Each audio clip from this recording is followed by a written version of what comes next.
Dr. Mbenga technically has only had 3 ex-wives and an annulment. Kenfori has a lake perfect for fly fishing. And when a Rongovian offers you a drink, never eat the olives. Hello, everybody, and welcome to The Seventh Rule with Sirach Lofton. Hello. My name is Ryan T. Husk, and today we're doing a review of Star Trek Strange New Worlds, Season 3, Episode 3, Shuttle to Kenfori, written by Onitra Johnson and Bill Wolkoff, directed by Dan Liu. We have a very special guest today, everybody. Can you believe it? The return of Dr. Mohamed Noor. How are you today, Yay. Dr. Mohamed Noor?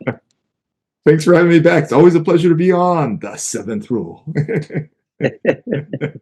So, this was a Mohamed. fun one. I love you too. Can you tell us, Dr. Noor, Sure. why you have a little bit of personal information on this particular episode? So this is one that I did a little bit of consulting on, but it's actually interesting. This was a great experience for me because I hadn't done this sort of front level things with Strange New Worlds before. The timing was fascinating. So I actually met with I got a script and I met with the writer's room in April 2023. Wow. So this was a hot second ago. This was quite a while back in there. What was fun about this experience for me personally is, and Sirach, I'd be curious if you always got these as well. I got to see all the scripts as they were being made, and they all had these like color names. So it was like white, blue, pink, yellow, green, goldenrod, buff, salmon, cherry, blah, blah. So Yes. it was fascinating just seeing like, you're comparing that first white script with that last script and seeing how it evolved. But in this case, because of that timing, April 2023, there was a giant gap in time between the first script and the next one because we had that writer's strike for most of 2023. So there was this gap from April and all the way until January. That's part of why it's been so long since we've had Strange New Worlds episodes. Was there a big change in like the tone? Like we've had half a year to sleep on it, and now we think that fill in the blank. No. It was very iterative, yeah. And what do you think about those changes, Mohamed? Because, that was one thing that would frustrate us as actors is you would be prepared for a scene when you walk into your trailer and they would have a new color sitting on the inside of your trailer. So when you open the door thinking you're ready to go, change into your outfit, you look down, you see there's a whole new scene, arrangement, configuration. You got to start all over again. It's So, a lot. what did you think of it? I mean, for me, it's a lot easier than it would have been for you because it's not like I had to memorize anything. I mean, I'm just looking like, okay, so there's an edit to the story. But I mean, from my perspective, it's all fine. I mean, for you, it's gonna be a lot harder because you have to memorize a bunch of stuff. And then if they take out the dialogue, that's, you feel like, okay, I memorized that for nothing, right? Added a bunch of new stuff you have to memorize. For me, it was pretty seamless in that regard. What they were nice about doing is they gave us 2 versions. They gave us like a full script, and then they gave us just quote unquote revised pages. So I could very quickly just see like, okay, I remember the overall plot. Here's the specific edits I need to take a look at. And it would have those pieces on there in the second PDF. So it was pretty easy to work with in that regard. All right. Now, when they're revising on this show, are they revising for the fill-ins on the scientific information? Is it like, we'll fill in the science-y flower organism stuff later and then, they revise it for that? Or are they revising it for length and time or for scenes? What are you seeing in the revisions? Yeah, my impression was it was everything. It was literally everything. So it was interesting. The first revision didn't incorporate all the changes that I had suggested. But I think what happened is they were just working on other stuff, and they said, "Well, come back and insert the science later." So then it just showed up, 1 or 2 later than that. So it's everything. There's some of it's for length, some of it's for order, some of it's like, we don't really actually like this piece. Let's reword this, change a few words here and there.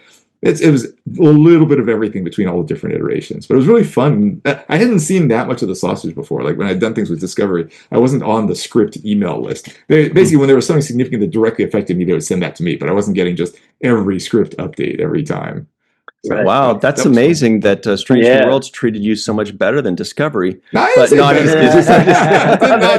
Discovery was absolutely wonderful. No, I know you love Discovery, and they're amazing too. You're great very people. Near and dear to my heart, just a joke, but what the question I did have for you is they've made it clear that they love to explore in different genres, like the whodunit, the back in time, the cowboy, whatever it is. This one is obviously the zombie one, right? Yeah. Is that one of the first things they told you? Did they say, okay, we got a zombie one, and this is what we want, or anything like that? Or they just pass you over the script and say, hey, we need some help with this? Or how does that initial conversation go? For this particular episode, it was, here's the whole script. There's a lot of science here. We'd like you to look over it, and then we're going to have a meeting with the writers' room to discuss it. And then after the meeting, there was a lot of email exchanges too. So it was here's the whole thing. They didn't say it's a zombie one. They didn't refer to it as that. Though obviously that word came up in the episode. I like how they said Z words. Yeah, right. Yeah. Okay, so here's my big question, because you mentioned Discovery, and with Discovery we had the mycelial network, right? And the whole basically taking off of the fungi, the category of life, and extrapolating on that for science fiction and kind of futurizing that idea, which I thought was beautiful. And in this particular episode, what stood out to me was how these zombies became zombies, right? Yeah, it wasn't we gotta just talk about that. Yeah. right. The That's how the big one. is the science part, and I wanted to talk about. They mentioned the moss, and kind of hybridization in that way. But can you kind of give us a more detailed explanation of what that is? Sure, absolutely happy to do this. And I actually have a bunch of notes on that specifically to share with you. Beautiful. So to be clear, they actually came up with that idea ahead of time. It's not like I came up and said, here's the moss and here's the zombie-like things. They already had sketched out those things. And basically their comment was, help us with the words in between in terms of the portrayal. And often as happens when you're engaging with a scientist, I may have given like a lot more words than they wanted. They said, okay, we need to cut it back a little bit or make it a little bit simpler, which is completely fair. So let's start at the very top. They have this chimera blossom, right? So this is the flower they talked about several times. And that word, it's interesting. So chimera obviously comes from Greek mythology. So that's I forget, it's like a whole, it's part serpent, part goat, part lion. I can't remember what it is, but it's like a whole bunch of mixture of animals together. But there's also, you've heard of people who can be chimeras. So sometimes what happens is if, like, let's say two early stage embryos that are actually genetically distinct kind of fuse to each other, and then a person is born, they actually have, like the left side and the right side, for example, might actually be genetically different, because basically it's like twins. Wow. And then you got fused together into one. So they say like one gets absorbed. So it's interesting because chimeras in that sense are not a genetic merging, but it's more like a bodily merging. So that's I think where the name was coming from for this. Now, in the case of this chimera, they wanted to use it in some way for some sort of genome engineering. Somehow or another, getting some extract from this chimera blossom helps with inserting DNA from one species into the other. So you mentioned the moss rock. That was great. The colonists were working with a moss that they said can live anywhere. And what they mentioned is they were trying to make super crops by getting something out of this moss that allows it to live everywhere and putting it into some other sorts of plants. So this would be something that would be really good. Actually, I raised in our first discussion, I raised the comment that I was nervous about talking too much about genetic engineering being bad, because I didn't want people to be like, oh, so GMO foods are bad. Like, no, that's not what we mean. So that's where that extra line is saying, like, this would feed a lot of Federation colonists. Like, yes, please add something like that to make it clear that these are done for good reasons, not for nefarious reasons. Right. But anyway, the colonists were working with that moss, and then clearly something went wrong. So the Klingons came in, and somehow or another, this chimera blossom stuff, which makes genes get inserted, got just released, and that's what turned people into something like zombies. Now, to be clear, they aren't really zombies. It's not like they're undead. I mean, these are presumably living people, but they've mostly just kind of gone mad. It's not exactly clear or not exactly made specific what made them go mad, but I assume some genes got inserted into them, which then caused madness of some sort. So that may have also caused some of the appearance alterations with those people too. So why they kind of looked weird. Hey, Mohamed. Yeah, sure. You may be able to answer this question. Yeah. Are there examples of things like this in our Earth nature, of some kind of moth or parasite that makes an animal or an insect or anything like that basically turn into a zombie? You're definitely probing for a specific one. What? I'm just kind of throwing this out there in case there all is. The fans of Last of Us out there, like, obviously the great example for this is cordyceps, right? So with cordyceps, the fungus, what happens is it infects ants, and it basically it changes their behavior. It causes them to climb up higher, and then they release the spores and things like that. So it affects ant behavior. So in terms of Last of Us, it's framed in the context of like, this could happen to humans too. Ant brains are so much simpler than human brains. Like, this would be very, very, very, very difficult to happen into a human. I mean, obviously nothing is 100% impossible, but it would be very, very, very, very, very, very unlikely. But that's probably the example I assume you were fishing for, the cordyceps. Yeah, no, I've also feel like I've just seen, it must have been that, yeah, but I've seen also parasites that kind of like take over a bug, and like the bug's like functionally dead, but then the parasites in it they keep it moving, things like that. But it happens pretty often in nature. It's rare that it actually formally keeps it moving, because obviously you need energy to be able to move. But what it'll often do is it'll take over its nervous system and then make it do a particular thing with whatever energy it has left. So it may be functionally dead, but it still has enough ATP or whatever it needs to do to burn energy to move to a particular place in a particular way. Cool. Oh, so that would explain why we wouldn't see them on the tricorder when they do readings to see if there's any life forms, because they are technically. Would that? I don't think these ones were technically dead. I mean, because to some extent, if you're technically dead after a certain period of time, you're just going to like rot. So it's not going to work. I suspect what happened is that somehow the tricorder. I'm making this up, of course. The tricorder is probably scanning somehow for a specific DNA signature, and since their DNA has been altered, that's maybe why it didn't come up. That would be that's pure speculation there, though. We didn't discuss that aspect to it. Okay, all right. Because I was like, why is this tricorder not working? Damn it! I mean, wouldn't it? And then under normal circumstances, let's say this, not in this episode, but just in general, if I have a tricorder and I'm on a planet's surface, would I be able to see all life? Would I see butterflies and caterpillars, or would it only be tuned in for like larger size life? So fascinatingly, one of the things I've complained about all the time with just about all the Star Trek series is they'll beam down, there's trees everywhere, and they're like, no life forms. Like, yeah, like I can see the life forms around here. Right. So it seems like tricorders are very attuned to animal life, which if a bunch of plant genes got inserted to people, maybe that's why I thought that they weren't there. Right. It does seem like it's somehow attuned to animal life. So it's attuned. The actual tricorder would not, because then it would actually be like, it would be detecting microorganisms in the air, all kinds of other things. And so then the amount of life form would be almost too much to process for, for a person if they saw that there were a billion ants and 10 million earthworms or whatever it is. You know what I mean? Exactly. And they may even focus it even more. They may focus it more on like vertebrates or something like that. So that way they're ignoring the crickets and earthworms and things like that too. But definitely something that's similar to us. Now, clearly you can change that. So if you go back, this is now getting Trek trivia. If you go back to Wrath of Khan, when the Reliant goes over to what eventually becomes the Genesis, or not the Genesis planet, to the planet where they found Khan, they beamed down, and they were very explicit saying, we need to search if there's any kind of life, even a microbe. They were very explicit about that there, but I assumed at that point they had specifically tuned the tricorders to be able to look for that. Not to get too deep in the weeds, because I know you got more on your list, but just real quick, would that be like a carbon-based thing that they're scanning for? What would you see? What would you think? If they're looking for any kind of life at all? I mean, if it's something like us, I'd say DNA is the best, right? So I mean, carbon's a little bit too broad, because I mean, you can find like charcoal or something like that out there.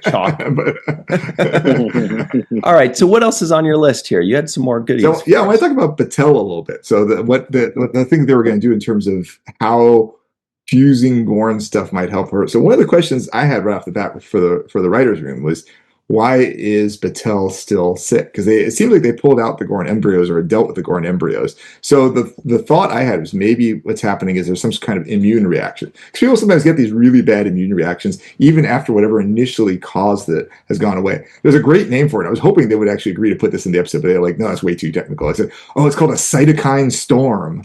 Like, doesn't that sound cool? Like, sounds like Robotech to me or something. That's pretty cool. Right. That's basically hyperactivation of the immune system, and it can be really bad. It can actually cause death. So I mean, that could be what was happening to Batel in that sense. So my thinking of what they were trying to do is that this Gorn DNA would be fused with her own in some sort of specific genetic engineering way. And I'm making this up, of course. I mean, yeah, it's all fiction, right? It's real. You can fuse this Gorn DNA with her DNA through some genetic engineering way to make natural killer cells. So these are a specific kind of cells that can actually target immune cells that are attacking the body.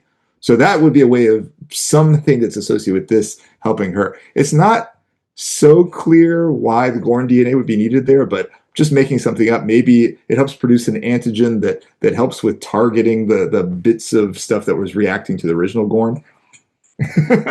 It's at least not a crazy idea. That was the way I put it to them. I think that ended up being way too in the weeds for them. They're like, let's not talk about any of that. Yeah, they're like, yeah, that's too smart for us. Yeah, no, it's not smart. It's just way in the weeds, especially for, it's a quick episode. I mean, they did try to give us a lot. And, I was wondering myself, because they did make a point that they removed the Gorn out of her on the previous episode, if I'm not mistaken. So I was like, how is she still, like, what is she infected by? The spirit of the Gorn? Is that just or the psychological impact? Does it still kind of live in your brain to some degree, So I wasn't sure about what they were, trying to relay with that. And the other thing I wasn't sure about, and maybe you guys can clarify for me, were they suggesting that her survival would mean that she would be a half Gorn or a Gorn human hybrid? Yes, get into that for us, Mohamed. Yeah. This is the good stuff. So sure. So first part, I think what it is, I guess, again, my interpretation, now, in reality, there is no reality, but my interpretation is just an immune response. So yeah, it's gone, but her immune system has just gone crazy at this point, and that's what they're trying to bring down. The Gorn human hybrid, that was something I think Pike said that wasn't Dr. Mbenga. I think he's overstating it. That basically you're inserting a little bit of Gorn DNA. It doesn't make you like the equivalent of a kid of a Gorn and a human. That's totally what I pictured when they said that too. I had to calm myself down too. Yeah, I was like, I get why Pike is like, wait, hang on. It's because you're gonna turn my girlfriend into a lizard? I don't know. Just for the record, if I gotta go half Gorn on my girl, I think that's gonna be a deal breaker on the relationship. But you can't do that because she's gonna be like, is it because I'm Gorn now? And you're like, he's a bite off his shoulder. Yeah, she's got like giant teeth and she talks like a Ferengi or something. Yeah, no, I think that's a deal breaker. I could see Pike thinking it over, like, I don't know if I want to keep this up anymore. But he did decide to support her at the end. My tail. It's my tail. Oh my gosh. Yeah. So you didn't think of it as a hybrid situation. I did not. Even Pike said that, and that was in the script even earlier on. Right. I was thinking he was basically just overstating it. Just it's like, she's gonna be a hybrid, which I guess in an official sense she kind of is. She has a little bit of Gorn DNA, but it's not the same as like what you call first generation hybrid. It's half and half. It's just some Gorn DNA. So the Gorn DNA is being used to stimulate whatever production in the body that would stop the immune reaction. Stop the immune reaction that she's having right now. That was my interpretation of what was happening. Exactly. Let me ask you this, actually. When somebody gets a blood transfusion, aren't they getting somebody's DNA inside of them too? Well, red blood cells don't have the nuclear DNA in them. Damn, I thought I was onto something. Now, what about an organ transplant? Well, actually, so similar to what you said, there is a workaround there. Bone marrow. Bone marrow would then, that actually does happen. It'll actually produce, and this actually came up in Voyager. I don't know if you remember this, with Seska. She was producing blood factors that look. This is when she still looked Bajoran. She was producing blood factors that looked like Cardassian blood factors. And they said, "You're actually a Cardassian." She said, "No. I got a bone marrow transplant from a Cardassian. That's why it's like that." So, of course, she actually was Cardassian. But it was a great. It was a shout out to Martha Hackett.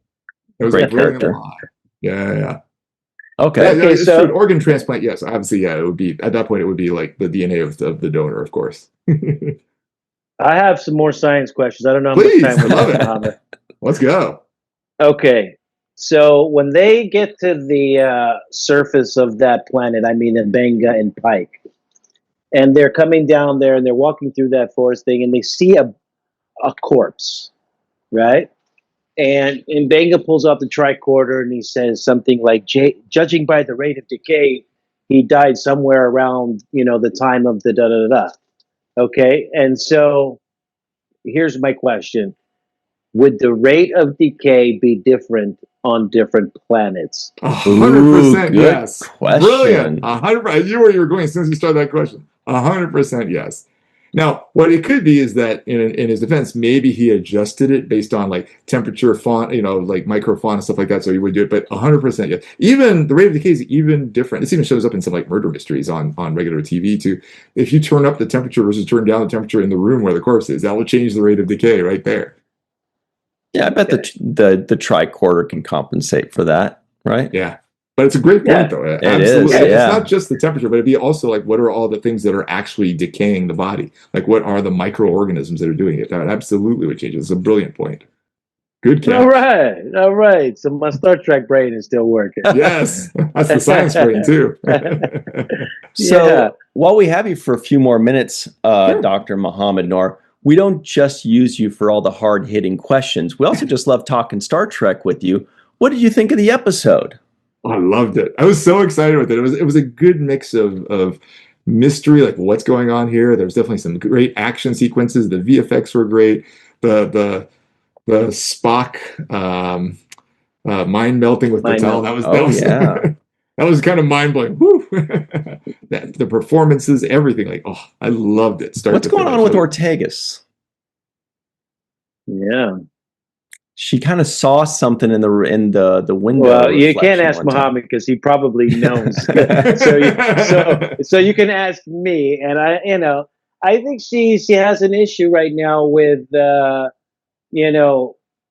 protocol, for example, because there's some there's just a way that you have to conduct yourself in a chain of command environment.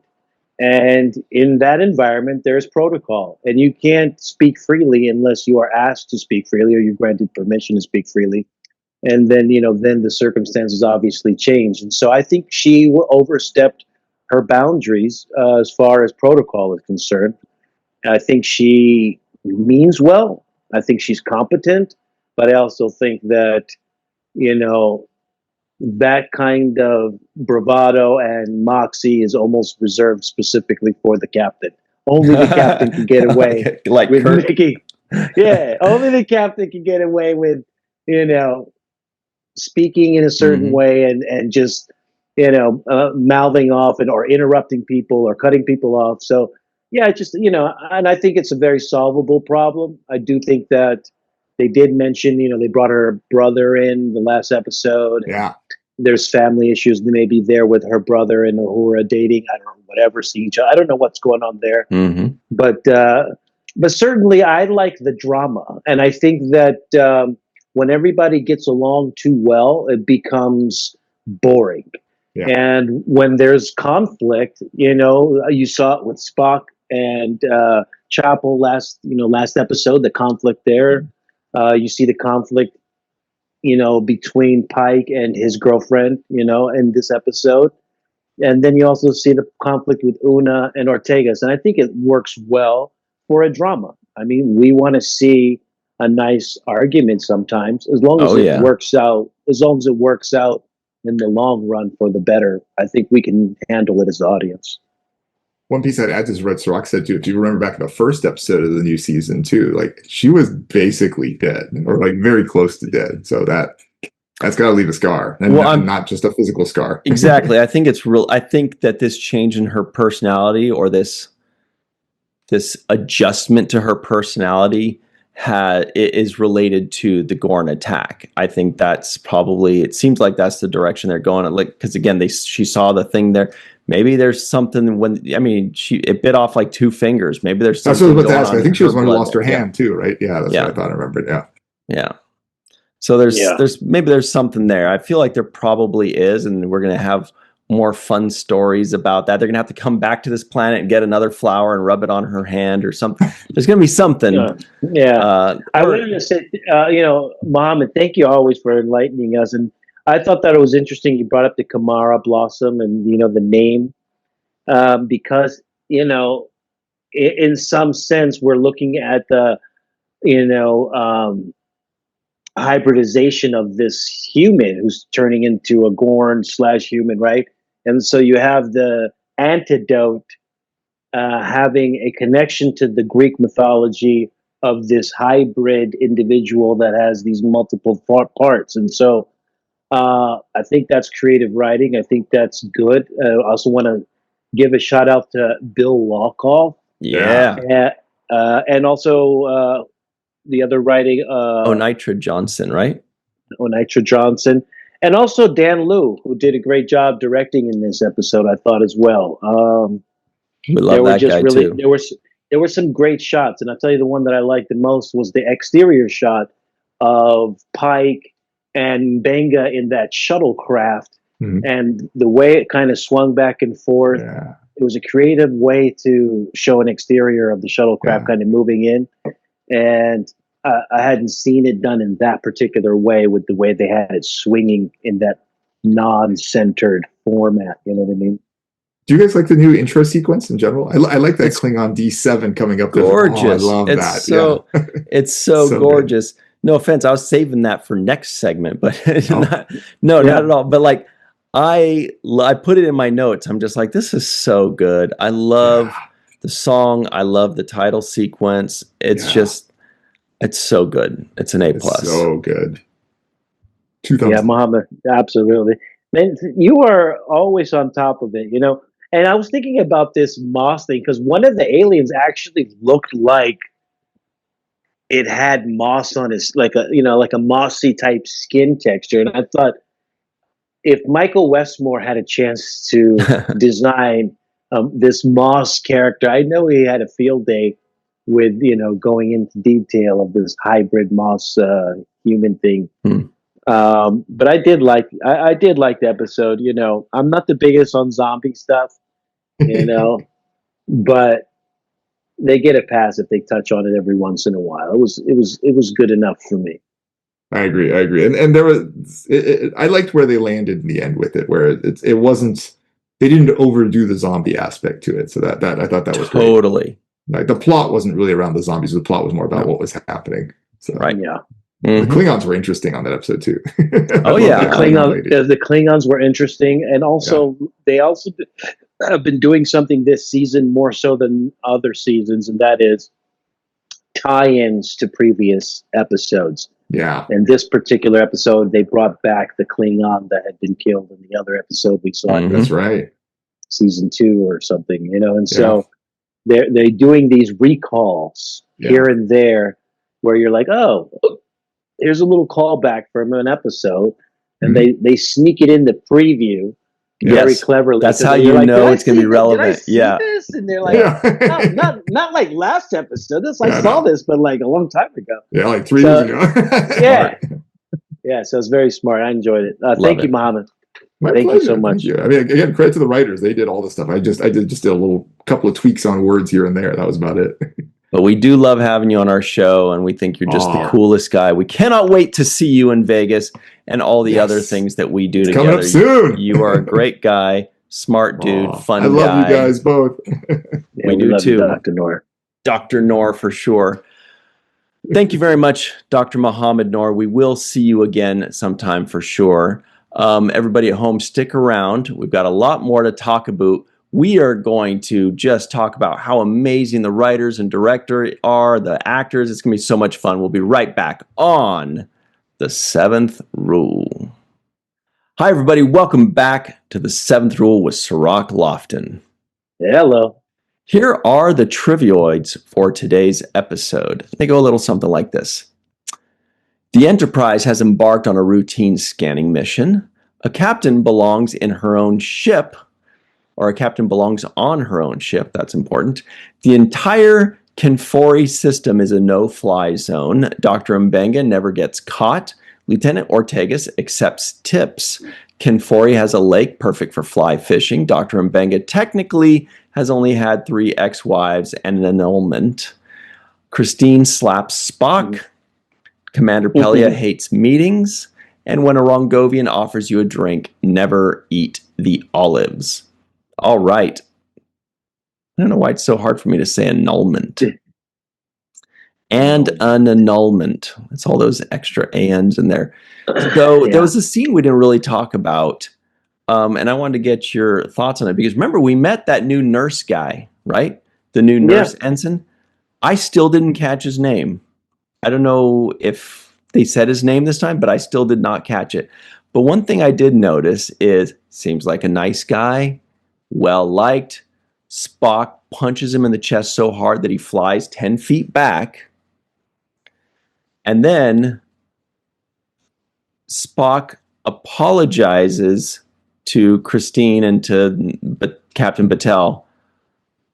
And, oh, no, that's what it was he does that, beats that, like blasts that guy. He could have broken his rib cage. And Nurse Chapel says to like Spock and Batel, "Are you okay?" Yeah. I'm like, what's up? Well, aren't you going to check on this? Nobody cares about this poor guy. And it just cracked me up because I'm like, oh yeah, that's what it is. She checks on Batel, but not on the nurse. And I was just like, anyway, I don't know if you noticed that, but I was like, dude, no wonder they like him so much. They could just be a jerk to him and nobody cares. He's a punching bag. He's just like the... Check on him. He got launched 10 feet. He did. Like it was exceptionally far. I was like, damn, how hard did he hit this guy? But yeah, I still don't even know his name. It's so sad. But you know, he's getting his screen time. He's getting his check, and I'm happy for him. Yeah, you know, he's getting his moment, and it looks like they need that extra guy in there because you've got Mbenga on the away mission. Mm-hmm. You've got Chapel, you know, running off and falling in love, and who knows what. Going to see Roger Corby. Yeah, that's true. You need somebody filling in. Yeah, you need somebody there, right? And I actually was surprised because I was like, I thought she was leaving to go with Roger Corby. I didn't know that was the end of the Roger Corby storyline. Yeah, I don't know if he's still on the ship or what, but I'm sure it's not the end of it. I'm sure we're going to see him again. Yeah. Okay. Because I was like, where is he? And like, because it almost went back to the chemistry that Spock and her, you know, had before, you know, where it was like this, you know, undertone of attraction, and I'm not sure if they like each other or not. So, and then even with La'an, I didn't feel the same attraction towards Spock the way I did in just the very last episode, you know, when they were doing the dancing and stuff. So anyways, we'll see how it goes and which way it goes. But you know, who really was impressive in this episode was Mbenga. Yeah. We got a lot of him. And he was great. He was great in this episode. I thought he gave an amazing performance. You know, when he had to do that confession scene about killing the Klingon, I thought he delivered that scene as well as you can. I thought it was amazing. It was full of passion. He hit the right notes. You know, and even the follow-up cleanup scene where he's having that one-on-one with Pike, and he's like, what are you going to write in the report? You know, and they have that back and forth. I thought that was another good moment in this episode. Yeah, there were a lot of things to Dr. Mbenga that I really liked. One was, well, first of all, I thought the writing for his confession scene was brilliant because we, the viewers, watch this and we don't know, is he making a true confession or is he lying to get his friend freed, which was again revisited at the end there. We all think generally, oh, he's given a confession right now. He's letting it all hang out right now. That's what I think. That's where most of us lean, especially at the end there when he's kind of like worried about it. But as you said, he acted it beautifully. Beautifully written scene, really smart. And I also liked that we got to learn more about him and the fact that he's friends with Captain Christopher Pike.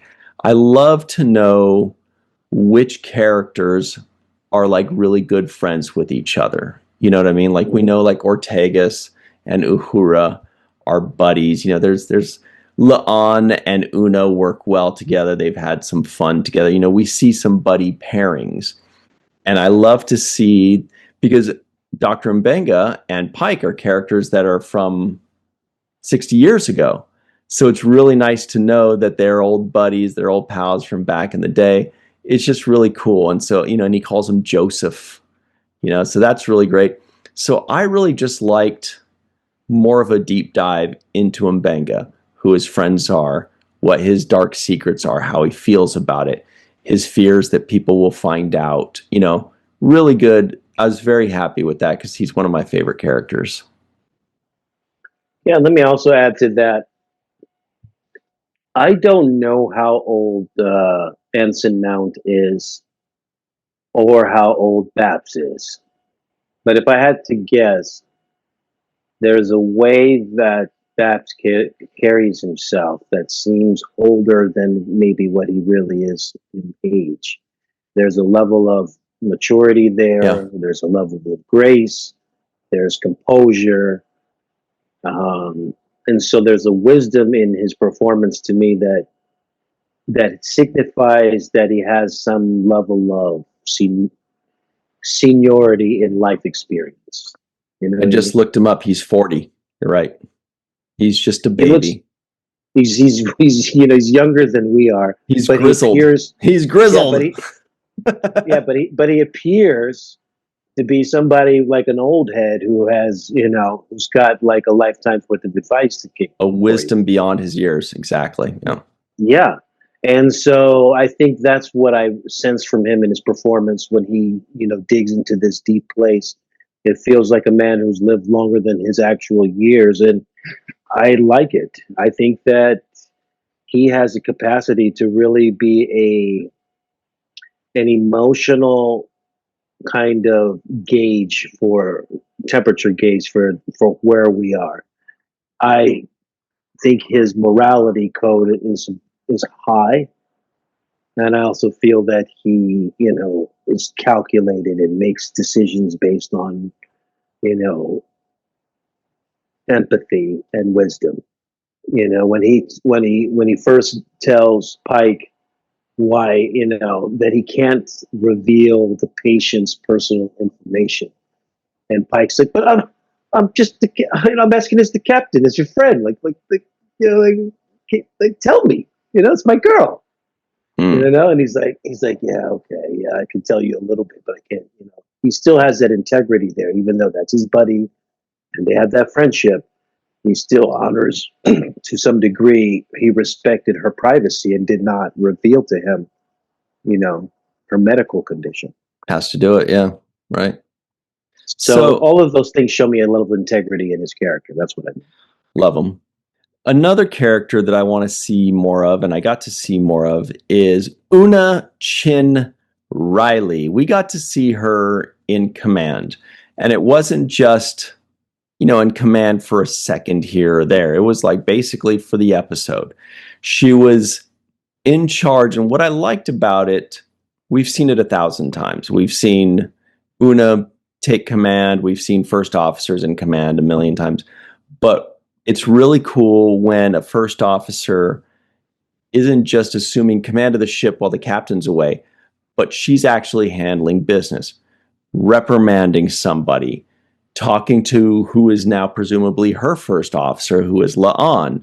Like, for all they know, this is a permanent situation. So she's not just saying, I'll address I'll let Pike address this when Pike gets back. When he's gone, she's the captain, and she owned it. And there were a lot of moments in this episode where she was like, yes, I'm a commander, but I'm the captain of this ship. And I thought it was really cool. She owned it. The lines were great. The performance was great. The moments were great. I was just really happy to see more Una Chin Riley, played by Rebecca Romaine, by the way. Yeah, and I like her in this episode a lot. She was very serious, and she wore the power of, you know, leadership well when her moment was, you know, arrived. the other thing I liked is when she was on the bridge and Ortegas was celebrating the fact that she had pulled off the maneuver. And Uhura was like, "Yeah, great job!" Like, but don't do. But then she said, "But don't do that again." Like, she gave her one of those like sister girl moments where she's like, great job, but don't do that again, okay?" So, and Una, in her own way of leadership, I thought was great because they panned over to her, and this is Dan Luce, photography and decision making as far as cameras. But they panned across from Uhura's close up into Una, and Una was not celebratory of the fact that they had accomplished their, she was thinking, I have to have a talk with this person, because I saw her just step outside of her bounds. She went too far. She crossed the line. She had a lot of talk back, and she was too confrontational. When you're on the bridge, you make suggestions to the captain. You don't give orders to the captain. And I felt like there were moments there where she was either challenging the captain's authority or giving orders, as opposed to making a suggestion, which is very different.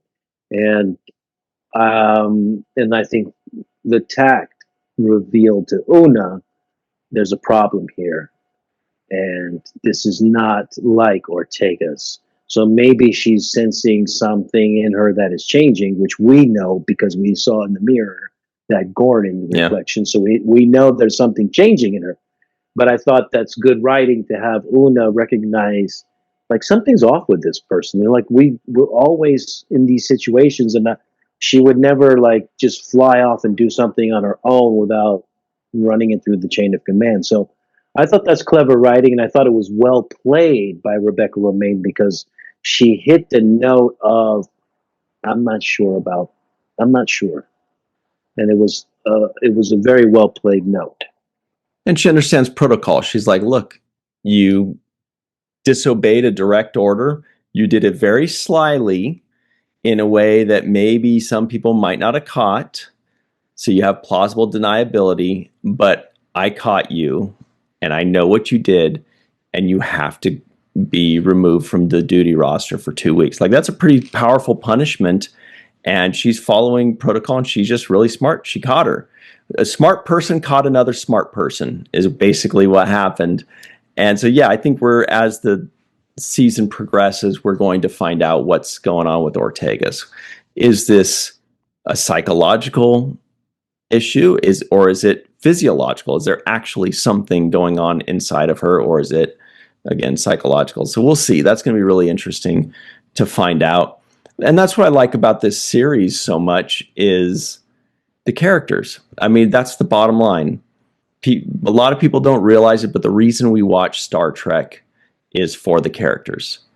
That's all the conversations and arguments are on social media. When the nerds are talking about Star Trek, like myself, we sit there and we go, Tuvok and Neelix, blah, blah, blah, blah. Janeway and Seven of Nine, Chief O'Brien and Bashir. That's what it is. We're talking about relationships between the characters. And that's what's most important. And so Strange New Worlds, the writers, they get that. They're creating these relationships, whether it's Pike and M'Benga or Pike and Batel or Spock and Chapel or La'an and Una or Una reprimanding Ortegas. There's all this interwoven stuff. It's really good. I'm loving it. Yeah, I want to see more of Scotty. He had a couple of flashes in this episode, and he seems really interesting. Like, he seems like somebody I want to get to know more of. And I don't know. There's just something that I like. I'm like, I can't get enough of him at this moment because I guess they're not giving me much. Mm-hmm.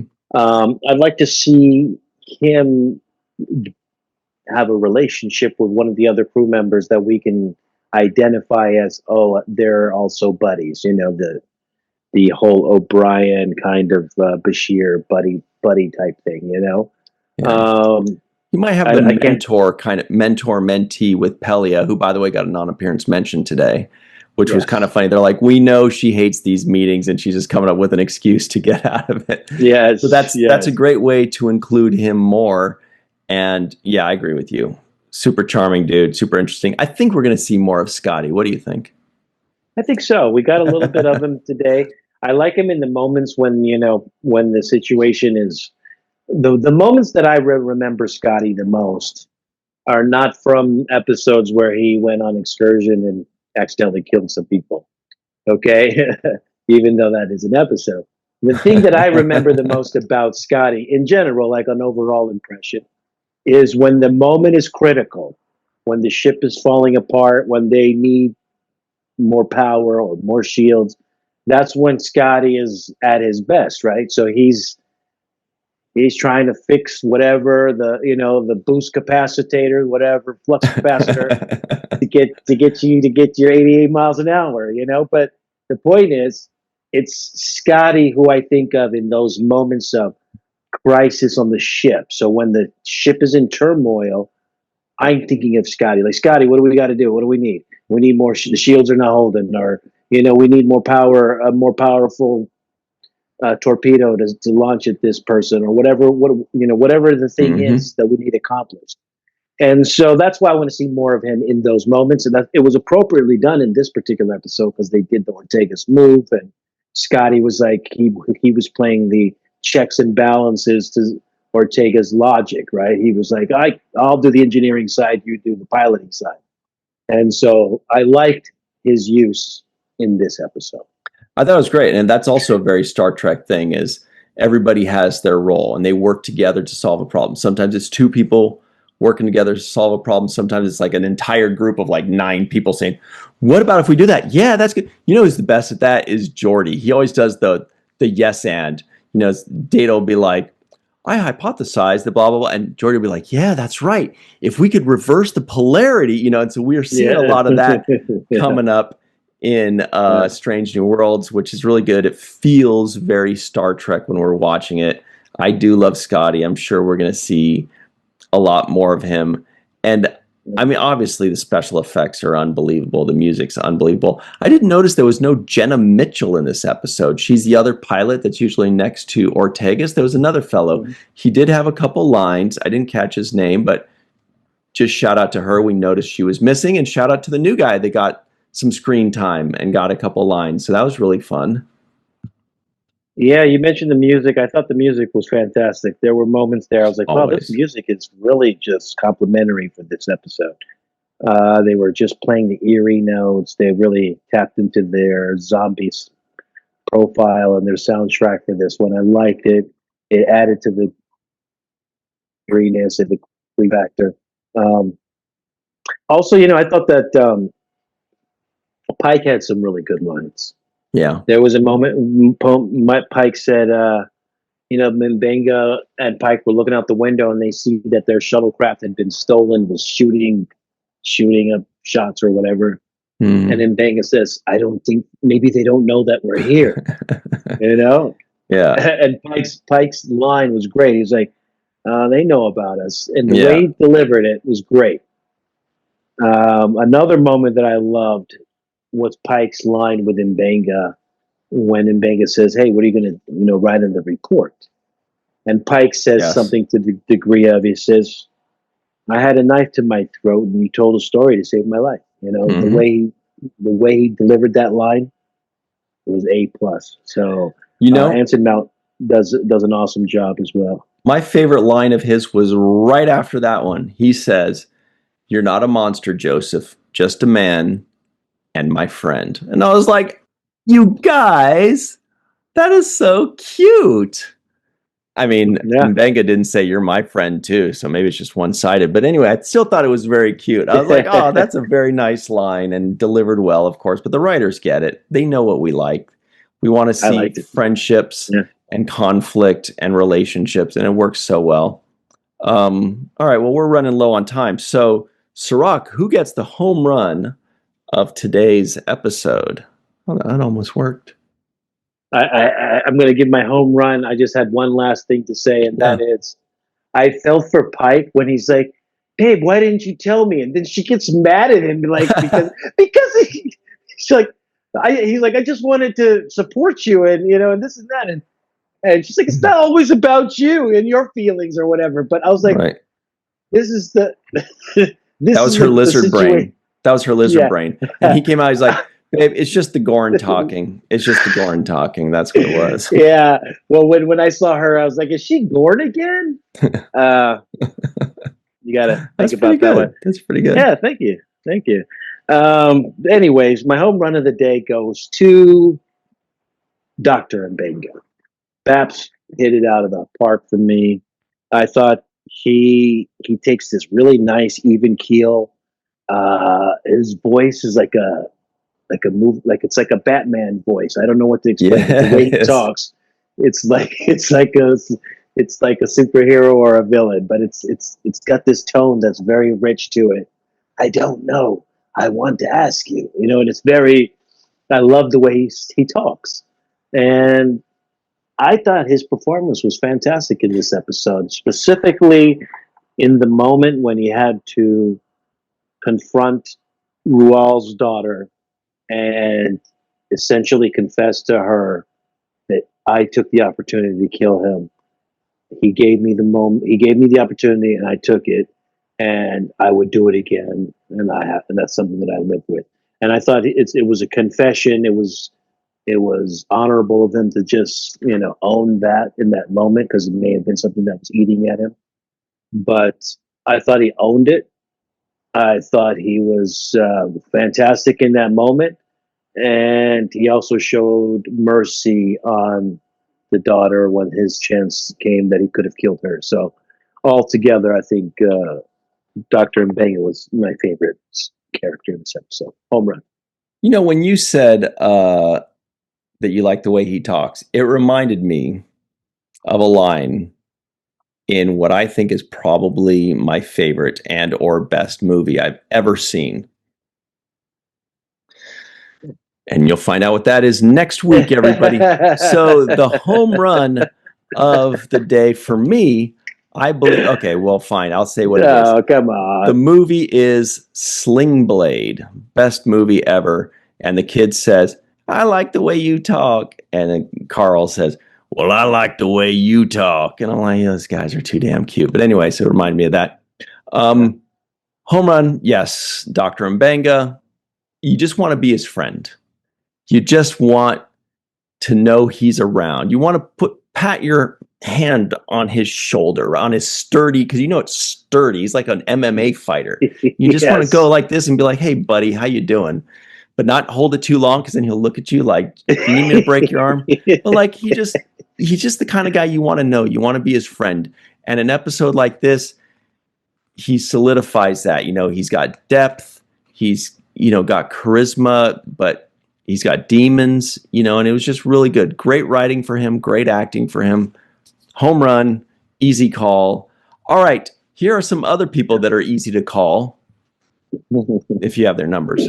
Their names are Dr. Anne-Marie Siegel, Eve England out in Wales, Yvette Blackman, Tom, TJ Jackson Bay out in Missouri, Titus Muller, Dr. Mohamed Noor, Anil O. Palat, Joe Balsarati, Mike Gu, Dr. Stephanie Baker, Carrie Schwent, Faith Howell, Edward Folt, a.k.a. Crewman Guy, The Matt Boardman, Chris McGee, Jake Barrett, Henry Unger, Allison Leach Hyde, Julie Manasfi, Jed Thompson, Dr. Susan V. Gruner, Glenn Iverson, Dave Gregory, Chris Sternett, Chris Sternett, Greg K. Wickstrom, Cassandra G., Chuck A., Chris Garris, Steve Case, Oliver Manali, and of course, Jason M. Oken. Also, don't forget that this entire season was brought to you by our good friends, Dave Gregory and Chris Garris. So thank you very much to those two guys for sponsoring this.